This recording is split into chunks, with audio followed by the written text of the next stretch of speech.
Good morning to you. My name is Christina Forsgård and I come from Helsinki. My company is called Net Profile. My Twitter name is Kittikatti, so if you want to tweet, use that nick. I'm here with you today and tomorrow, and I was looking at what you should have and what we should achieve today and what we should achieve tomorrow. And I was thinking I'm being too harsh on you, but you are not here to play games, you are here to actually work. So it's going to strain your brain. It's going to be uncomfortable for you. So I really apologize for that. It's like I always hope that when I talk about marketing, PR, things related to communications, it's very easy to talk about the theory and how things are done and so forth, and people go home and they say, okay, now I understand what it is. But here we want to push you further to actually do something. And it is always heartbreaking to sort of realize that not everyone is cut to do marketing. So we just have to accept. It's like me starting to talk about a product development for you, and in terms of giving a lecture about how to develop a product or how to code or something, but who can actually code it? Who can actually put it together? And it's the same with marketing. It requires a lot of skills. It's a skill-based profession, and it is a profession. So you just cannot pick someone from the street and say, hey, you are a marketing guy. It's like you don't pick your coders that way. Pick someone from the street. Hey, can you code this for us? It's a skill-based profession. And nowadays I have 11 people working for me, and we do all kinds of stuff in that field. None of us can master all the stuff that we do. Because there are so many skills I have to deal with, and I always find myself out of a skill that I really need. And because marketing of today is a lot about analytics as well. We deal with numbers, we deal with actual conversions. What if we do this? What happens? What was the return on the investment? Can we really say that we are doing the right thing?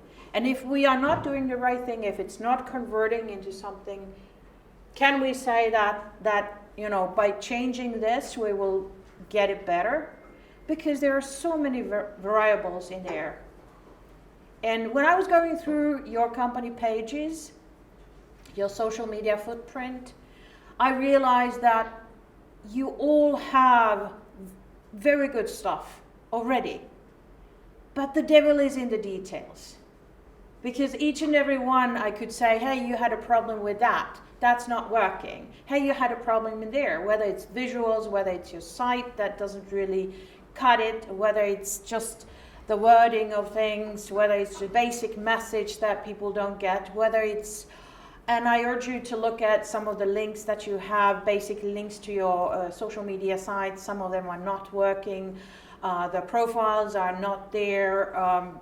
So there are lots of things that we can quick fix, but the thing it's different for all of you, and because your market, your buyer personas are different too. Your products are different, your services are different. So marketing is not like one size fits all. It just isn't, because then it would be easy. Very, very easy, but it's each and every one of you have a separate game. So this is very, very hard to try to get things done together when all of your sort of problems and handicaps vary a lot. But about the schedule today, I first have to admit, I have very hard time keeping track of time. So bear with me, but because this was emphasized that it's very important to stick to the time schedules, I will do my best to keep to them. And I hope you help me with that as well. But then 10:30 you will have a coffee break, then lunch break at 11:45 approximately, 12. 12:30 we will start the next session, and I would imagine that by 2 o'clock, when you will have your coffee break, I will like to see you start working with your team on the sort of a task I will give you, and I will be around here to sort of, hello, and come back to me and we can discuss. So I will help you, and if I still remember, I hope I do remember some of the stuff I wanted to say you personally based on what I learned about you when looking at your digital footprint. I will give that to you as well. So it's going to be very intense for you, but also very, very intense for me, because I try to keep up all of you in my head at the same time. Sunday is a bit softer tomorrow, but we will put together a sort of a playbook for you to actually start doing right. And everyone who has ever played a team game, that your coach told you that, okay, you're the defender, you're the attacker, you will stay here, this is what you do. When somebody passes the ball to you, this is what you do. So why I insist that you work on a playbook and actually write down how you're going to play the game. That's because none of you, or at least some of you, are professionals in marketing, and some of you actually have marketing people inside. But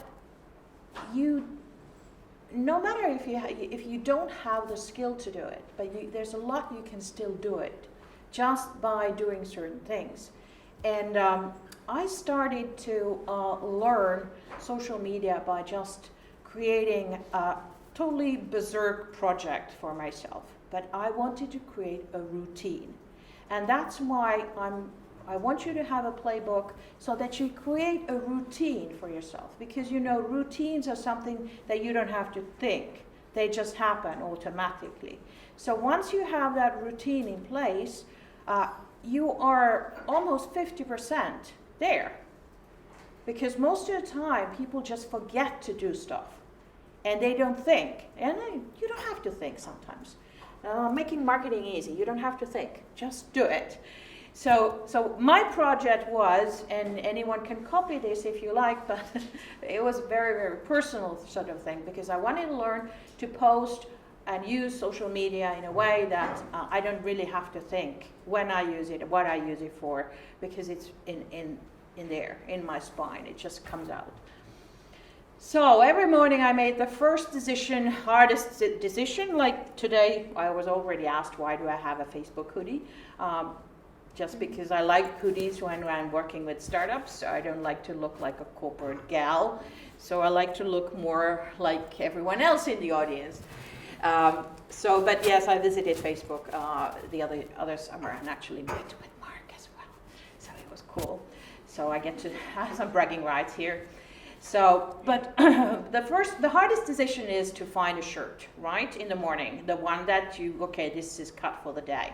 So I put the shirt on, and then I just grabbed my phone, took a picture of the shirt, not my face, but of the shirt.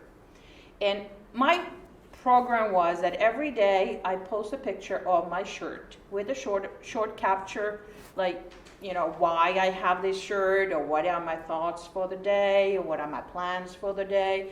Just very easy, sort of creating a routine, like brushing your teeth in the morning. And after a month or so, my daughter came to me and said, Mom, have you realized that the internet is full of your boobs? And I was like, what?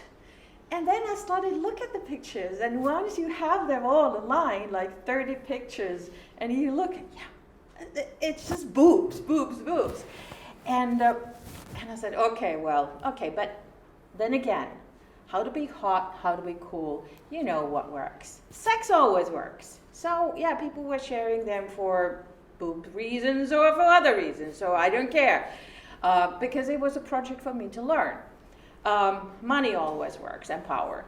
So I tried to combine sex, money, and power in those posts. Already had the sex element there. But I think the funniest thing was that I started to gain power by companies sending me shirts. Like, advertising shirts, would you like to wear our shirt? Okay, cool. So I was getting shirts, so I had no problem in the morning picking a fresh shirt from wrapping. And okay, I have everything is always clean and ironed out. So that was nice. So for a year I did this. I had 365 shirt pictures. But I can honestly tell you that after 3 months, I already had the routine. But I had committed myself to do it for a year so that, there are no mistakes, I do it. And that actually did it. I never think of, did I do something on social media? Did I share something that was really important in marketing-wise? I just do it. It happens all the time. So I think this is a routine that if you come up with that kind of routine for your company, that every single day you post something, you share something that is of your company, of your clients, of the issues and trends you are actually dealing with. So that's what we're going to do tomorrow. But there are lots of stuff I would like to share with you, and I hope I'm not sort of pushing too much on you, because it's a lot to take with a one spoonful of during these 2 days. So what are we trying to achieve today? First I'm going to talk about inbound and outbound marketing. Then you're going to start building creating your customer journeys. That's when you work on your own. And then we talk about building relevant content and sharing it. And that is part of that is going to be also tomorrow. So those are the topics that go interconnected here. And by the end of the day, what do we have? I hope we have a customer journey for at least one of your customers. Then you get to pick which one you like to sort of work on more.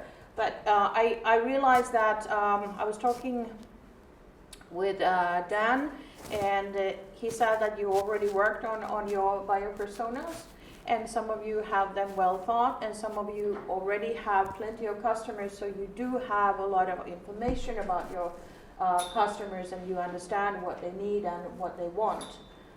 And then identifying a content piece that would be something that either you work on a content piece today, or you work on the outline of the content, how it's going to sort of unravel and what are the key components in it.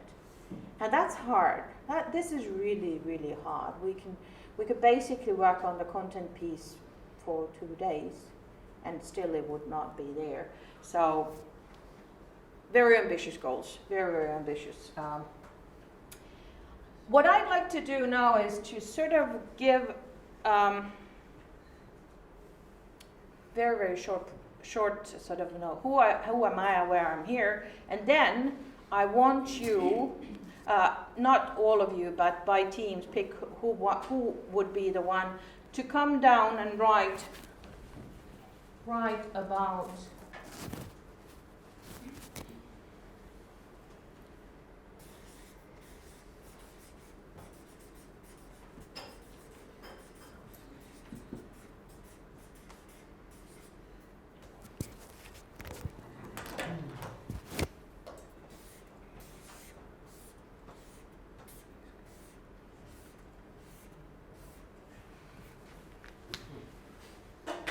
I want to know where you're waking. I want to know what it is that you're thinking, whether it's big or small, because I think we can address some of it here, and if it's something that we can fix immediately, we will do it in the afternoon. Because on the internet, fixes are quick. I love it. It's a perfect place. I was very, very happy that some of you already connected with me on LinkedIn. And some of you who have not, please do. And at least 2 people here. It was the Shipitwise, and then there was the Lee. Yes, 2. Does it someone else? So I give you 2 huge credit, because that's what you should do. Always, always, always connect with people that you are going to get something out of meeting. So please, if you're your LinkedIn profile is not there, if it's just dormant, make it active. Make it live, make it your calling card, because every time you visit someone's profile, they will know that you have been there. Of course, you can be anonymous and hide yourself. Don't hide yourself. Let them know that you were there, because you get the attention. That's the easiest way. It's like knocking at their door. They get to see very quickly who you are, what you stand for, and sometimes if it's interesting, they even come and look what your company has to offer. Because obviously you have done your homework, so you are leaving calling cards in your prospect's door. Easiest marketing ever. Do it. And start doing it now. And if you have not connected with one another here, do it. Because you need to have those networks in place. And you need to start looking at your profile seriously, because that is always good. Like every morning when we wake up, might have a bad hair day or no shirt day or whatever it is. But once you polish your LinkedIn profile, it will be perfect every single day. That's the best you can offer for the internet. And that's where people find you. So make sure you have a credible picture. Some of you don't have pictures there. You need to have a good picture. Think about the picture as a picture that you would like to see when you are handed over a Nobel Prize and they are showing a picture out there and in all of the media. It's a picture that is the best of you. And it doesn't have to be a fucked up, serious guy. It's the person, bring in your personality, but make it approachable. Make it easy to sort of connect with. So this is like my first advice to you in terms of working with marketing. But I'm a PR consultant, I'm a marketing professional, I'm also in several advisory boards on startups and board member in one startup. And also a startup coach. I've been coaching startups for 7 years now? Hundreds of startups. Mentoring also several. But, there's so many attributes there. So what do you need to know from me? I'm a mother of Santa, and I'm a godmother of Slush. And these are the things you will remember. He's actually my son. He was in China for half a year in a Santa park, the Santa. He's a philosophy teacher, and that's his real beard. And I think Santa is the most valuable brand in the world. And to be mother of Santa, what does that make me? Pretty cool and hot, I think. Sometimes people think old too. Yes, old too. And then Helsingin Sanomat actually wrote that piece of him, but Helsingin Sanomat has interviewed me several times, but this was from last Slush, and the journalist addressed me as the godmother of Slush, which was quite funny because nobody ever done that before, but now that everyone's calling me godmother of Slush. And that is true in the sense that I have been there since the beginning, and I'm always promoting Slush. This was from the first Slush, and as you can see, we had 250 people there. That's me over there. I can prove I was there because I was putting it all together. And 8 years later, 15,000 people from all over the world. Now, that's the power of PR marketing and putting yourself in the line and trying to create something. So yes, big things happen. And I've seen crazy ideas emerge into huge things all the time. So I do believe in startups. I do believe in great ideas. I do believe that if you can envision big things, you eventually you will get at least somewhere. But if you cannot envision big things, you will get nowhere. So I'm not telling that you will get to the moon or even to the stars but you need to try to work for a bigger goal. And I'm now, that's it's much better looking here, basically. I'm now working also with huge things, and we always think about what do we need to do in terms of PR, in terms of marketing, and how do we make this happen. It is a tough job. It's never easy. It's never easy, so I feel your pain. My company is specialized in basically technology companies, so we work with technology players and technology companies, or technology-based companies, and we've been awarded several times. That's all you need to know. But I love my job, and I hope you do too. Because I think the passion that sometimes is overlooked as a resource is how you get things done and how you actually get people to believe in you.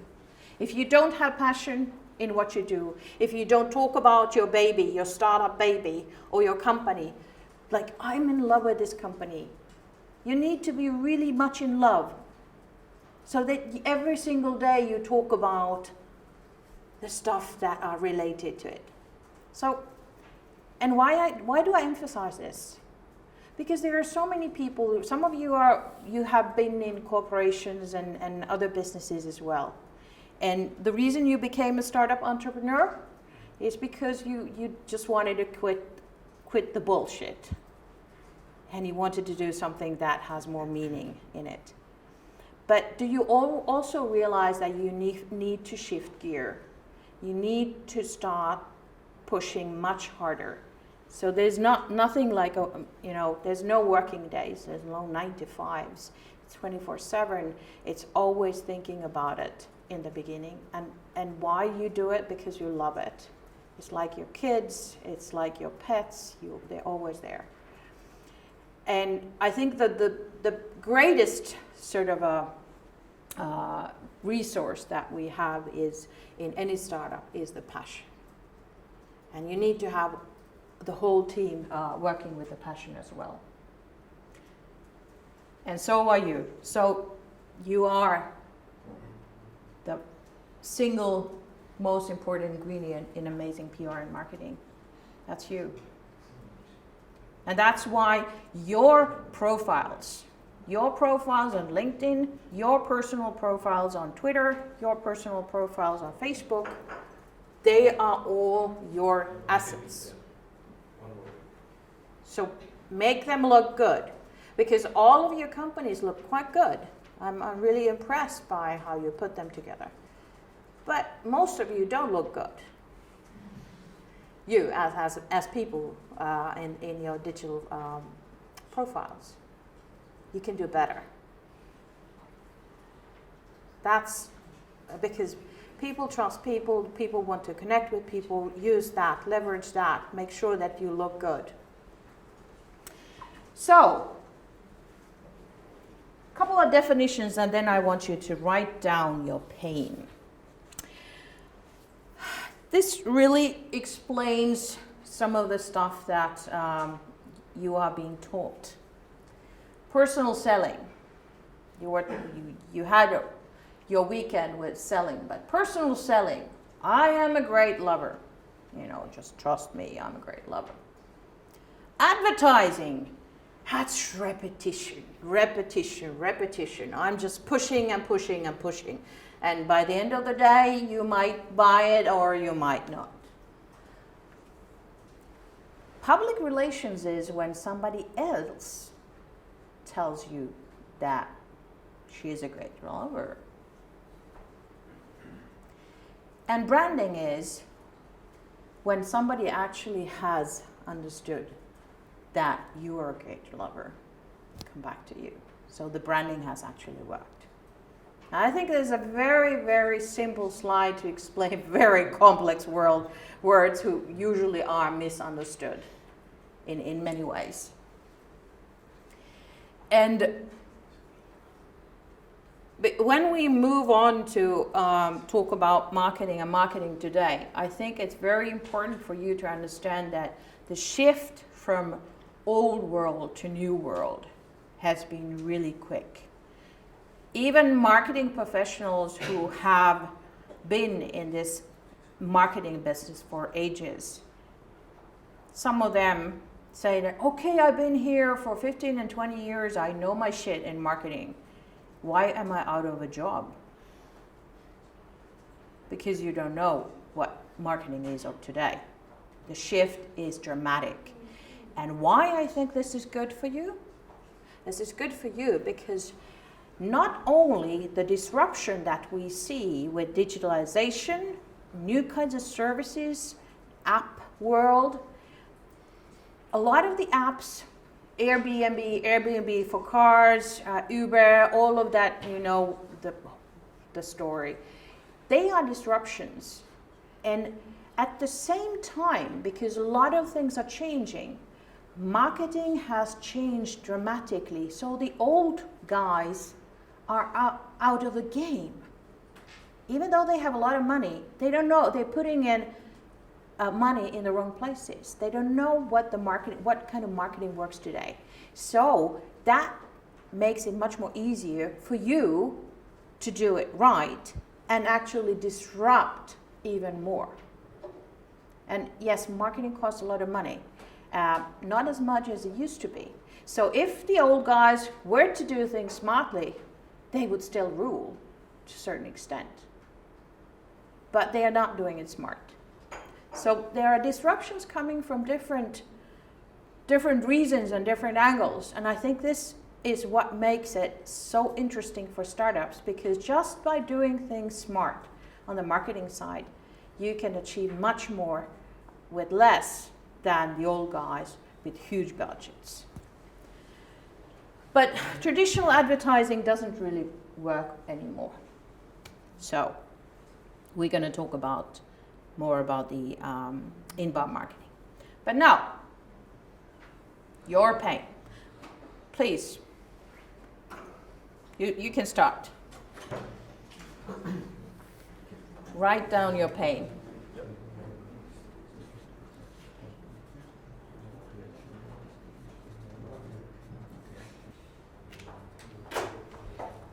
Oh, right.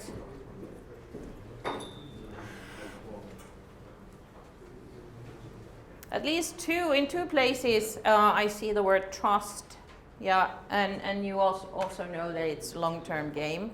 And some of you, when I'm looking at your services that you have, definitely when you're talking about money, loans, banking, any kind of that area, you need a lot of trust, and you need people to really know that you have been around for a while. So, but trust is something that you know, the easiest way to gain trust is to give a promise to the audience and deliver. So how do you do it with your long-term clients? You need a lot of references. You need a lot of references where you actually, you know, put down the problem that the client had and how you solved it. So trust building is usually, we're talking about crowd trust. So the crowds are giving you credibility. The crowds are showing that we trust in you. So you need a lot of cases. You need a lot of case studies. That's the easiest way to build trust. And of course, if there are some brand names that are known to your audiences and they respect, you have to work on those. Make sure that you get the big ones, the ones that your audiences trust, and them sort of endorsing you for that. So that's easy to say, hard to do. Offline clients, I was sort of taught, I understood actually when I was looking at some of the stuff you have, it was is this from the construction people who have the construction, or somebody else? Yeah. Was that the construction? Yes. How I guessed that? Because I actually, there's one sort of a company in Finland as well, who just asked me, well, how do we get these construction people, because they are so old-fashioned? And I said, well, you have to go to the construction sites, basically, because they are offline. They are definitely offline. But then again, and I think you think about this, each and every one of us are also already quite digitalized in our personal lives. even those guys there, they have not seen the light yet in their professional lives. But when they go home, they Google stuff. Google is your best friend because everyone uses Google. So how do you find out where these guys, what they Google, where they hang out? That's a lot of work. You might not find it very easy. They might be looking for just, blonde naked girls. But if blonde naked girls are if you want to advertise on those sites, then you might actually get some eyeballs there, or they don't recognize it at all. But you have to think of where they actually go when they go online, because everybody goes online as a personal, as in their personal lives. So, as easy it is to say that our clients are all offline, so we won't be doing any digital marketing, rather than that, I said, okay, look at them as individuals, as their hobbies. What are their hobbies? Where do they hang out when they are online? It's getting better with the younger people. It is getting better, yes. And also when you get the younger people sort of in, you don't have to worry about the older people anymore, because time will take care of them. We have same problem with hunters. Pardon? With hunters. You have hunters? Yeah. Oh yes, hunters. Yes. The huntlock. Yes. You need to work on the design of your website. Yeah. Please. That was, even though hunters, and if it works, I think it sort of has the potential to actually go by word of mouth, but I did not dig deep enough to find out if there's virality in it, embedded in your app, because if you get at least in Finland, you have these, hunting is very regulated, so you need to belong to a hunting group that has a license to hunt in a particular area.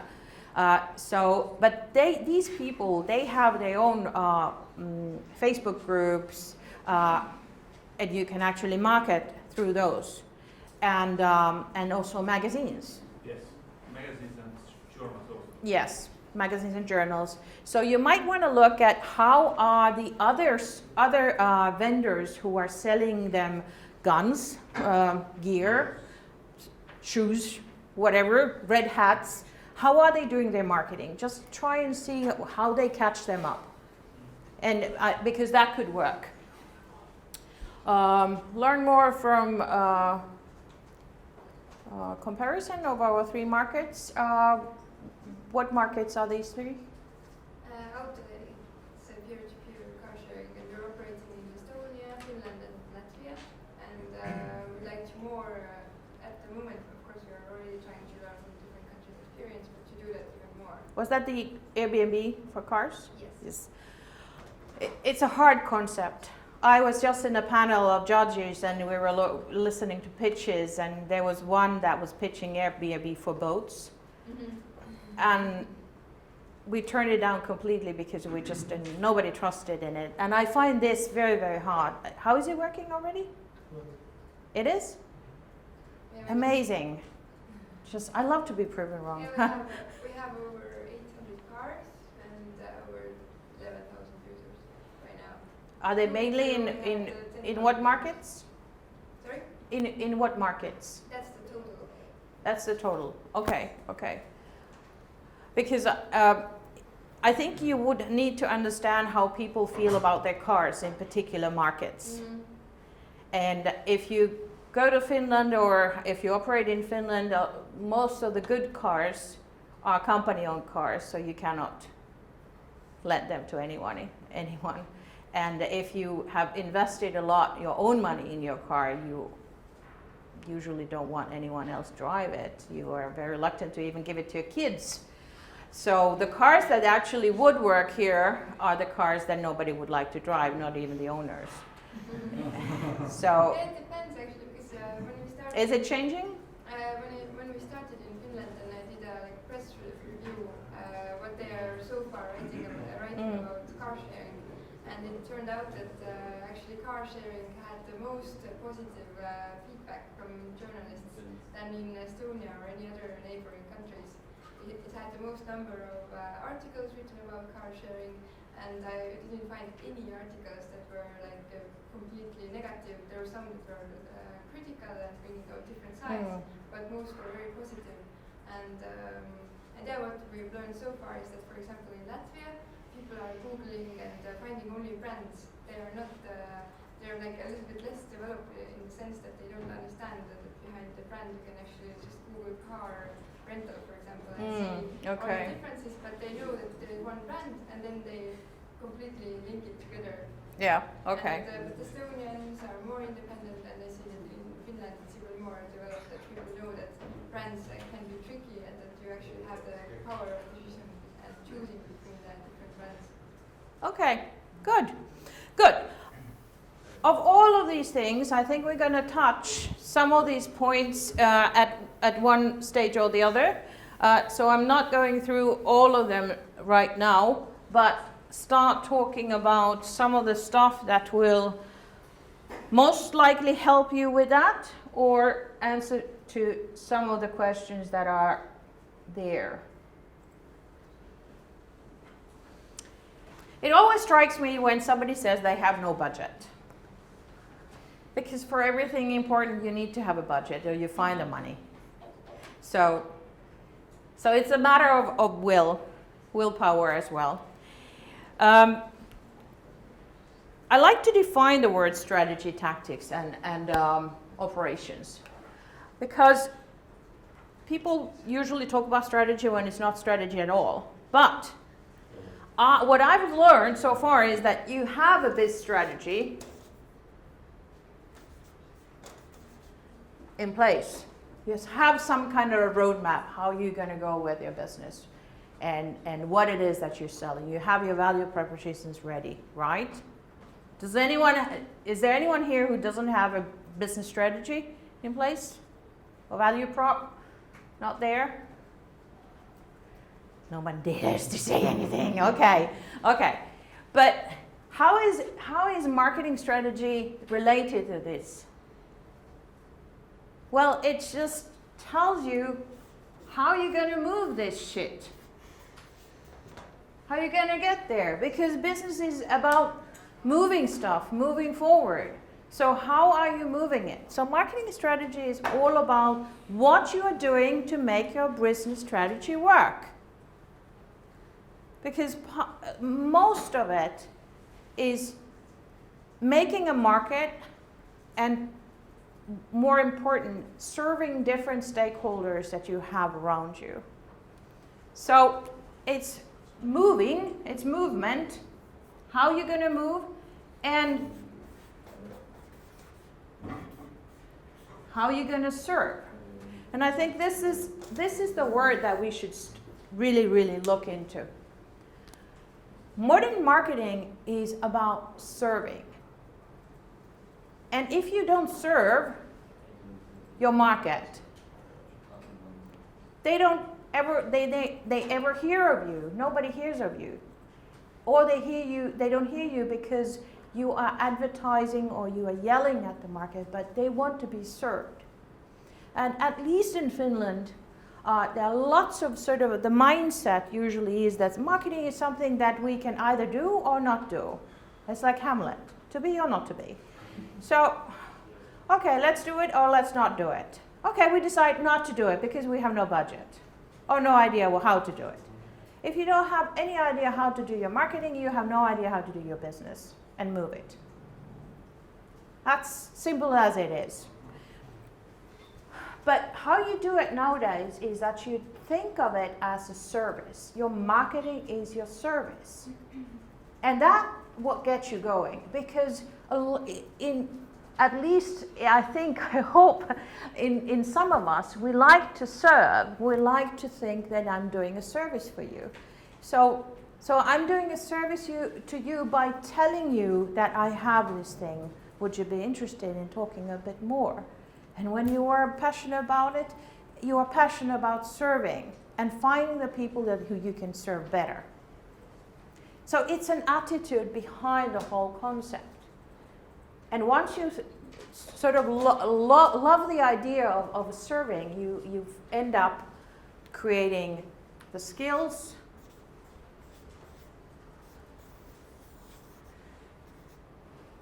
and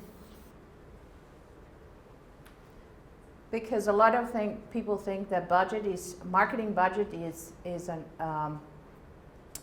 an expense, but you start thinking of it as an investment, because it does have a return. So it's not like you have to find money to do something totally crazy. You need the money, or you need the skills, you need the time to move your business, to serve your markets, to create the skills, put all that in action, and actually you get return. You will see that it will pays you back. And how it's done. And now, this is the main concept of understanding. I'm not doing this right, am I? Why is it? Okay. So, and I'm going to draw this because it's much easier to draw and show you what the basic concept of modern marketing and marketing for you is, and how it's going to look like. It's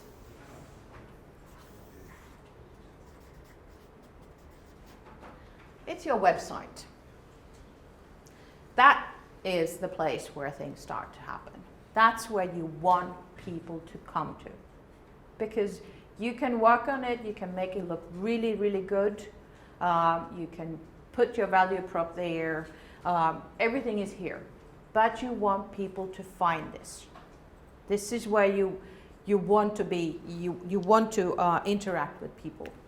So you create material, and this is, let's think that you have those buyer personas there.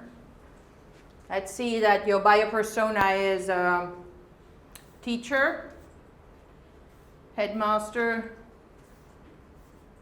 and let's say educational officer somewhere, headmaster, a teacher.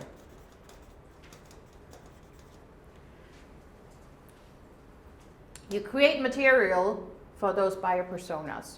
You focus on creating something for this particular buyer persona. And once you've created a buyer persona, understanding what their needs are, what their motivation is, what they want and need, and how, you are able to create content that serves them. All of this is serving. It's serving and educating.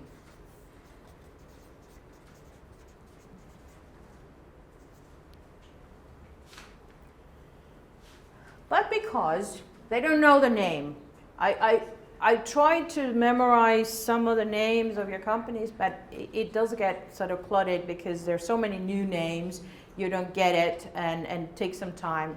So I might even remember something that somebody does, so I would Google that.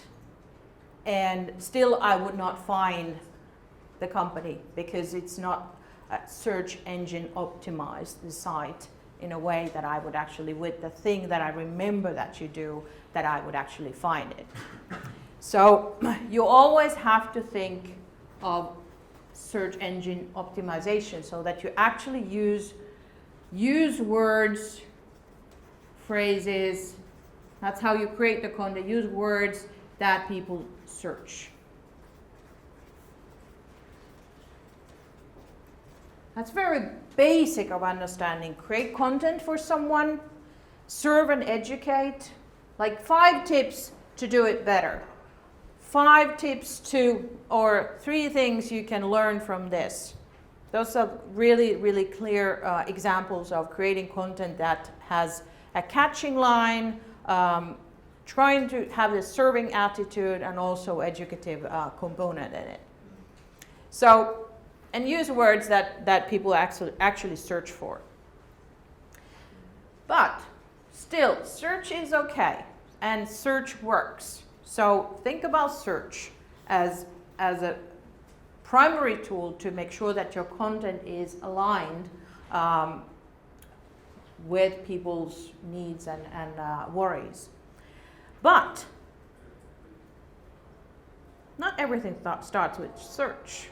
People also, and some of you put it down, how to engage, how to get them connecting with you. And that's when the social media components come in place.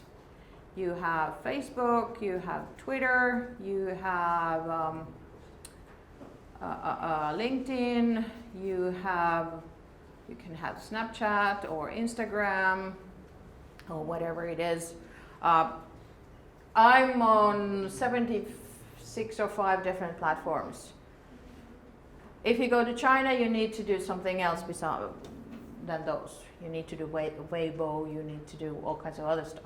If you go to a particular market like Germany, you need to look at what they are doing there. Zing is a thing for them. If you go to Russia, you need to be working with vKontakte or Adnaklas, what's the name of it? Yes, thank you. So definitely, you know, each and every market has their own places and own social networks that actually work.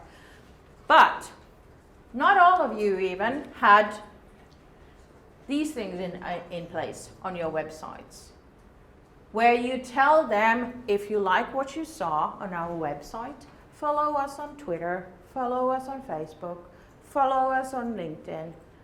That's an easy way. Just follow us.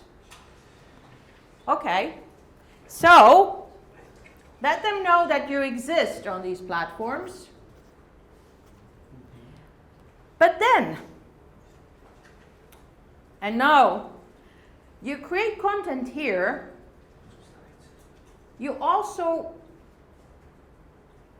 share it on these platforms in a different way, or Snapchat, I wouldn't put that, but Instagram or YouTube. You share it on these platforms, but then again, all platforms, all services are sort of lures. So have you ever gone fishing? The hunter guys know that you go fishing, you have different kinds of lures for different kinds of fish. And there are also different kinds of lakes. In some lakes you can find something, and in the others you don't. So you need to have the right lure for the right lake. Otherwise it doesn't work. So you need to understand what kind of content and audience. If this is for a teacher, can we assume that the teachers are on Facebook? Okay, yes, we can assume they are on Facebook. Is the kind of content that we just created for this teacher, is it something that is okay to share on Facebook? You know, is it easy enough so that they would actually find it relevant to look into this kind of information or use this kind of information on Facebook? Sometimes if you have too serious material, maybe the best place is not Facebook. Maybe it's somewhere else. Okay? So it's about what kind of content to share on what kind of platforms where we know that the audiences that we are targeting are already there. And all of these platforms, they have different syntaxes. You know, on Facebook you can post long posts, on Twitter it's 140 characters, on LinkedIn it's 500 plus or something. Not that much, I can't remember. But usually you can pretty much write whatever you like on Facebook. On Twitter you have to start thinking how you're going to shorten it, and on LinkedIn usually okay, because you probably post a couple of lines there and that's it. And then again, how do people find stuff on different platforms? On Facebook, people, and this is crazy, if you have a Facebook page, only about 2% of your Facebook page followers actually are able to see it. Unless these people sort of know where to put a sort of a tag so that they actually get everything. People are not that savvy to get information that they put the tab on. So only 2% organically get your messages. So pages are dull. And pages are there hanging around, they're good to have, but still quite dormant. And if you have like, somebody just hit, was it 10,000? Who was it? 10,000 followers on Facebook? Yeah, congratulations, that's huge. But when you look at the how many people actually interact with your content, isn't it, there's a huge difference. You have so many followers, great product, lovely, I love it. It's the Sportalizer. Actually, I busted crying with one of the posts that you shared, the Brazilian and Japan, the Barcelona and Japan guys. Oh God, oh. That was horrible. It was horrible to watch kids being nice to each other. But still, you know, you have great content, but still not that many interactions anyway, compared to what you have. So because people don't get it. People, they don't have it in their feed. So how would Facebook work better for you? And this is really now, again, we go back to what I said earlier. You are the marketing guy. You are the person that has more power than your Facebook page. Because if you have a Facebook profile, make it public, make it suitable for marketing. Make it, because you can always post something just for your friends, just for your closest one, just for one. Because there's a tab where you can actually decide that I'm the only one who sees this post, or I'm sharing this with everyone. So rather than have a dull page that doesn't really work unless you put a lot of money into it, with money everything starts working, but not that well. But then work on your profile and start creating networks, because in a lot of countries, business people use Facebook like this. In some countries, we just think, oh, this is my personal stuff, I don't want to share with everyone. But in a lot of countries, especially where they're young people, they are so connected already, they have always been very public about what they do, so they don't think that this is just for me personally.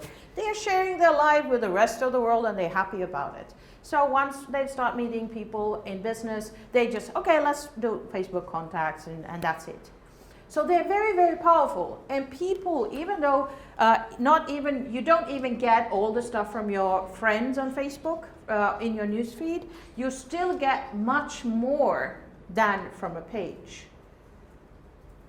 And why your profile is important here?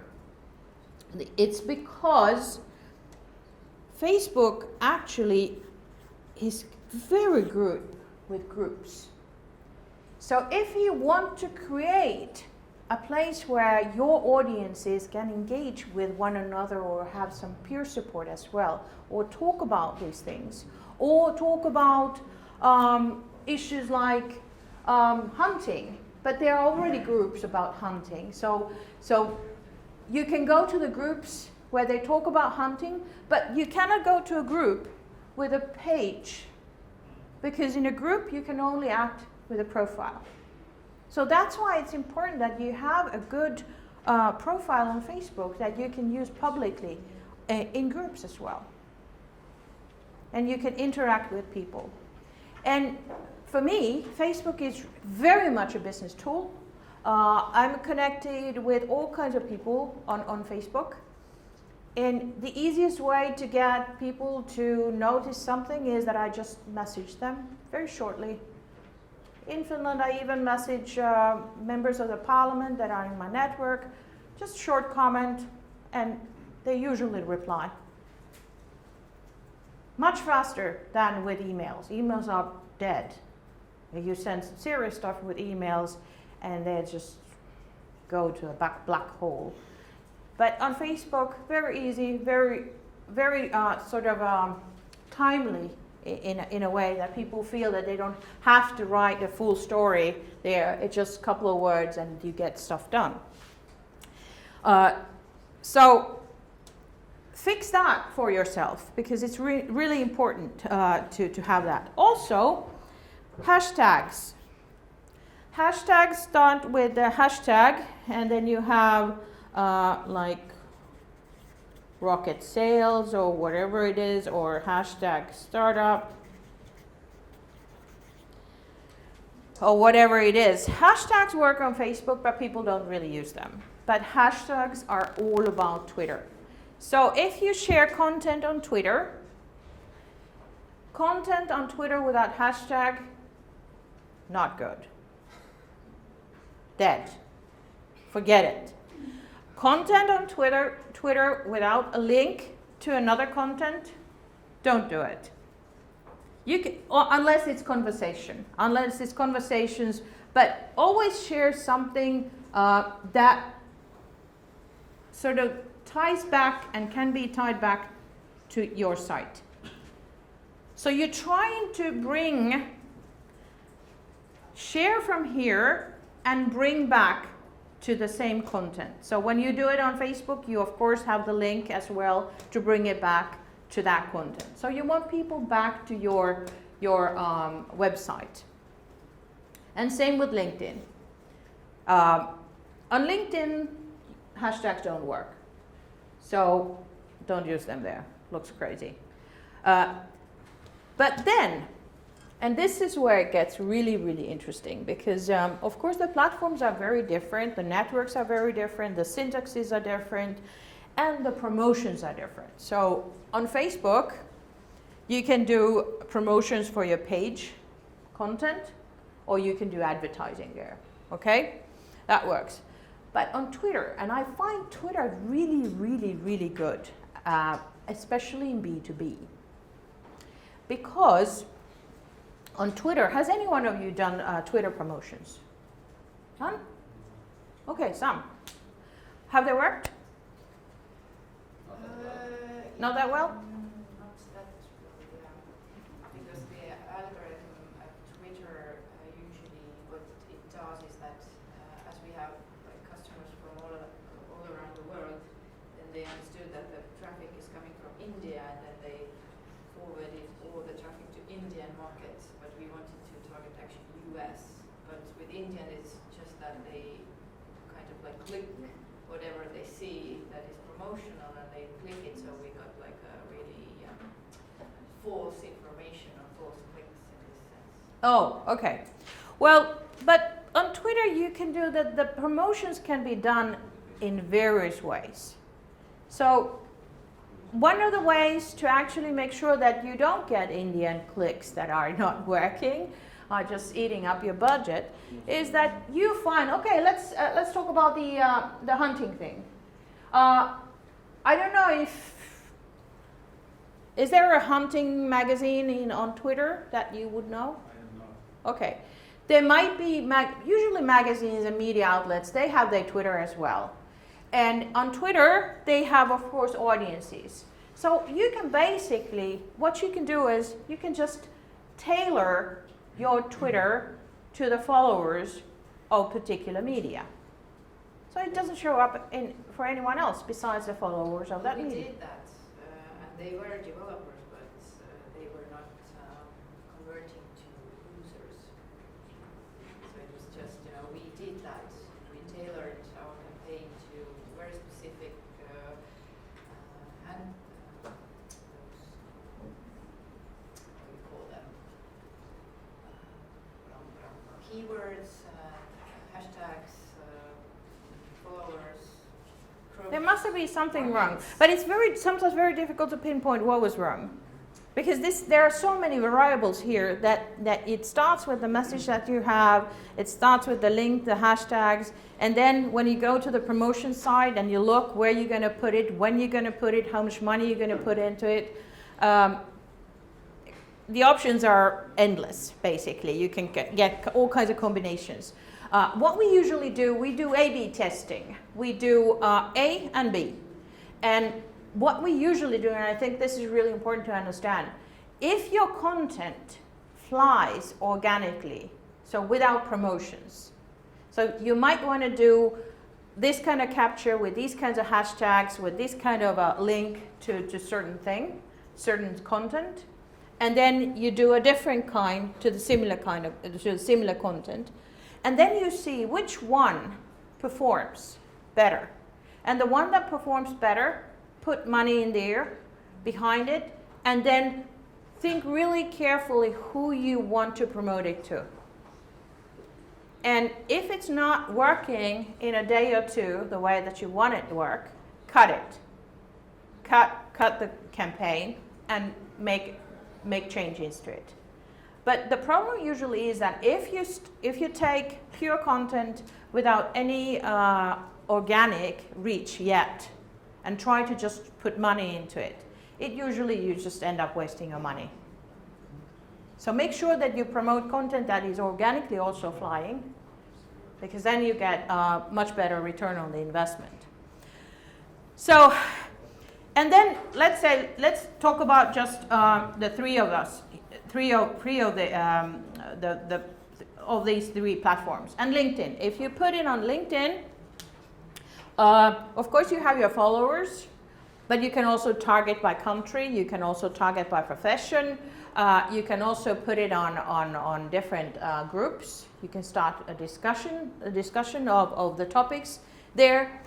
And then what you see now here is that probably this kind of content that you shared on Facebook, you probably want to share it on Twitter, you want to share it on LinkedIn, but here you need the analytics to understand which one of these are actually performing. Are we getting the right kind of people in? And what do they do then? You have to think about it, each and every piece of content that you share, that you actually have what is called a landing page here.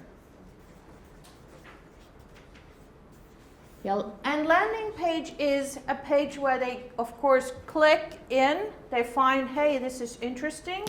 So, because this was interesting and I want something more, and now is, what is it? I want more. This is interesting. They are serving me. So what you want from them? You want them to leave their contact information. And the hardest currency on inbound marketing is an email address. That has a name, real company, real position. And then you know if your marketing is working. Once you start getting right kind of out of these. Of course, you need to draw traffic in. You need to see where the traffic is coming. Is it the right kind of traffic? And is it converting into people who want to be marketed to? And that is when the journey starts. Okay? So it's like you found the right lake, you found the kind of fish you want, you know that the fish is there, you have the right kind of lure, and once it's sort of eats up the hook, then you start rolling in, and that's the journey. So journey is something that we're going to work on today. But this is the basic machine, how it works. And sometimes even startups have their website on HubSpot, which is one of the marketing automation platforms. For startups in accelerator programs, it's usually very cheap to get it, to start going with it. Does anyone of you have HubSpot? You have HubSpot? Is it working for you? Some questions about it. Okay. Not enough focus. Okay. But somewhat, yes. Yeah. Because it is a great tool, and what I really like about HubSpot, it's a sort of an easy to use tool in a way. But then again, nothing in this is easy because you have to understand what works and what doesn't work. And that's when it gets complicated. Because if you do all this and you don't get people to your website, what are you doing wrong? Or you're doing it all that and you get massive amount of people on your website, but you have nobody leaving anything there. So what's wrong? So it's always understanding that you need to follow the analytics, you will need to understand what you did, how much you did it for, and what you got out of it. And that's the hard part of marketing. That's, even though this is sort of easy to do in a technical sense, but inside here, it's the content. Because your content can be crappy as well. So people come to you might be able to get people to your content, but the content is not serving them, it's not educating them, it's not what they were looking for, it's not helpful. And that's the hard part, because tuning crappy content into content that actually works requires a lot of work and skills to do it. So you don't know by just looking at it what part is not working. Do you have, because I saw a lot of you are putting stuff on Facebook and also LinkedIn and Twitter, have you been measuring this, how much traffic is coming, where your traffic is coming? Do you know where your traffic is, where's your traffic coming? Where's it coming from? Yeah. Mainly from Facebook. Mainly from Facebook, and the company was? Go work a bit. Go work a bit, yeah, that I can understand very easily, yes. Perfect for Facebook, Yeah. really. Anyone else?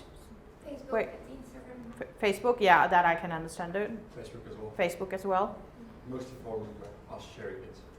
Because we have the company code that everybody has to share every post. Yes, I like it. That's a great routine. You should all have it. Is somebody getting traction from Twitter? No?